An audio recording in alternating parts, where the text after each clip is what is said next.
tem alertado diariamente os pacientes que frequentam o nosso consultório, ou talvez os pacientes que visitam os sites, ou nos interpelam, até mesmo nos nossos meios sociais, é que a cirurgia plástica ela é um procedimento, um evento cirúrgico. E um evento médico tem seus riscos, tem todo o desenrolar que vem antes da cirurgia e após a cirurgia.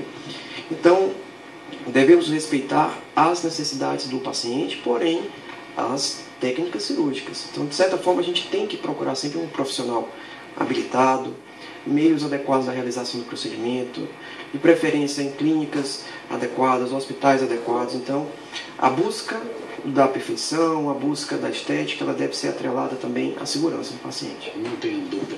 Tem pacientes, doutor, que chega para o senhor, por exemplo, no seu consultório e diz: doutor, eu queria fazer tal cirurgia, eu queria mudar determinado órgão do meu corpo para melhorar a aparência. E o senhor diz: olha, essa vai ter o risco tal, você não acha melhor evitar? E mesmo assim ele assume esse risco?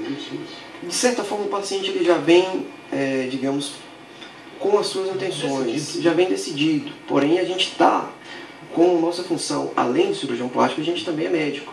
A gente tem que zelar pela segurança, pelo bem-estar e evitar riscos e complicações. Então, o paciente que procura a gente tem que estar sempre preparado para dizer não, muito mais do que dizer sim. Aquele paciente que não deve, não pode submeter-se a procedimento, não irá submeter-se, pelo menos na mão de cirurgiões éticos.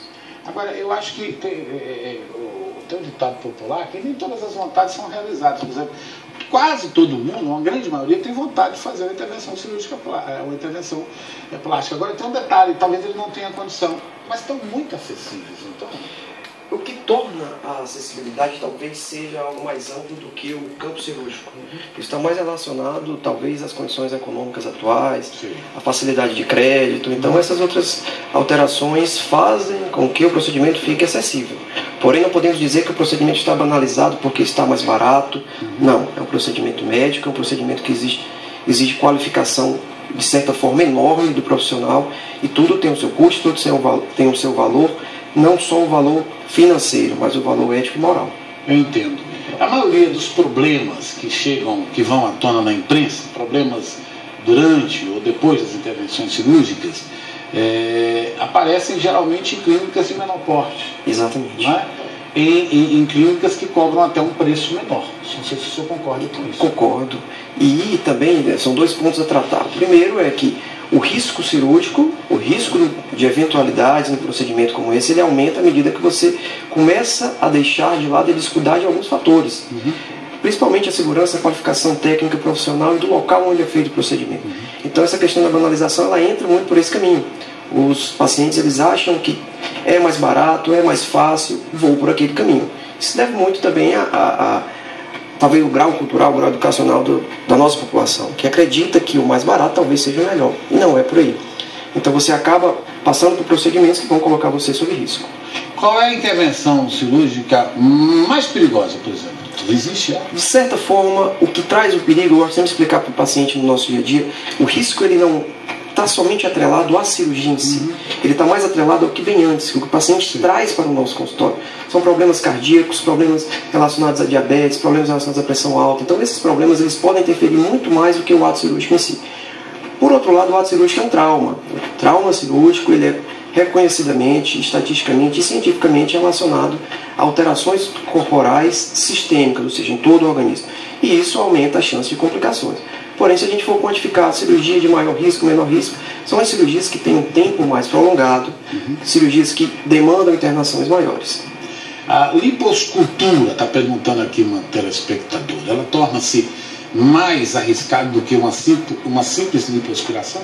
Não. De certa forma, a gente tem um mito relacionado a algumas coisas. A lipoescultura, na verdade, ela não deixa de ser uma lipoaspiração associada ao evento que vai ocorrer depois.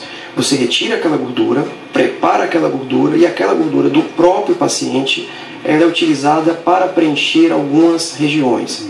Qual que é a preferência do brasileiro, da brasileira? O preenchimento da região do glúteo. Então, essa gordura ela é preenchida com o intuito de aumentar ou volumizar aquela região e ela é introduzida dentro da musculatura do glúteo ou geralmente também próximo à região da gordura. Algumas pessoas geralmente temem que esse procedimento de infiltração venha trazer, aumentar os riscos. Estatisticamente isso não é comprovado, cientificamente isso também não é provado. Tá certo. Agora me diga o detalhe. Então, o detalhe de muitas cirurgias, a pessoa que se submete várias vezes à cirurgia. Tem gente que está aí, não se cuida, faz uma lipo, daqui a 6 meses obtém a nova barriguinha e volta uma lipo de novo. Isso gera um risco ou não tem risco nenhum? Cada procedimento que você faz, esse risco, ele vai continuar, ele é potencializado. Ou seja, o paciente que fez uma cirurgia não significa que na próxima ele não vai ter ou que o risco vai ser maior. Na verdade, o risco ele continua muito parecido à primeira cirurgia. O que a gente tem que frisar é que a cirurgia plástica, acho que a gente pegar no contexto mais geral, o paciente ele tem que ter a consciência de que aquilo é algo que tem que ser mantido. Ou seja, ele tem que fazer atividade física, controle nutricional. É um procedimento cirúrgico que não deve ser repetido com frequência. Talvez o que a gente tem que colocar na mentalidade das pessoas é um procedimento que talvez vá mudar a sua vida. E mudando a sua vida, talvez você mude seus hábitos. Eu acho que isso é muito importante. Esse seria o caminho, né? Exato. Por exemplo, os homens estão frequentando mais os consultórios de cirurgia? Sim. Tínhamos antigamente a barreira relacionada à cultura. O homem tinha um pouco de vergonha de frequentar. A exposição na mídia, você assiste filmes, novelas, seriados, todos esses programas, eles trazem ideais de belezas novos e trazem também à tona a possibilidade de você mudar alguma coisa no seu corpo, talvez se incomoda. Então, os homens estão aumentando sim a procura. Estatisticamente, eu acredito que há 5 anos atrás girava em torno de 20%. Hoje em dia, estamos indo para a casa dos 27%.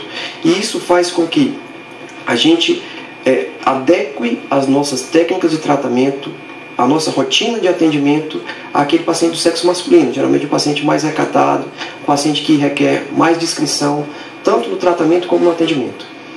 Olha, é uma pergunta interessante aqui. Se durante, doutor, se o seu paciente tiver uma complicação que exige a internação de UTI, por exemplo, certo?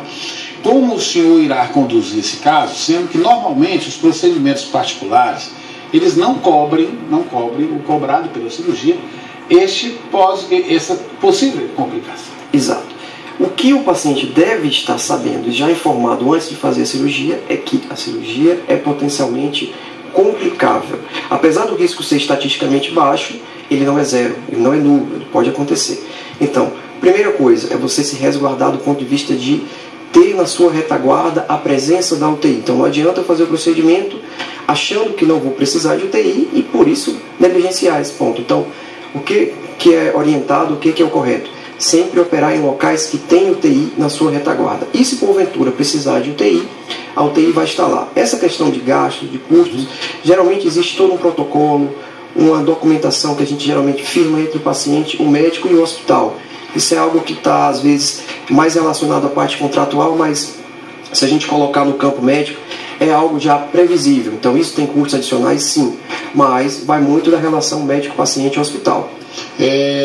Doutor, por exemplo, o clima influencia na recuperação do paciente, principalmente da área que teve a intervenção? Há algumas interrogações sobre o clima mais frio propicia uma recuperação mais rápida, o nosso clima que é mais quente não colabora para a recuperação?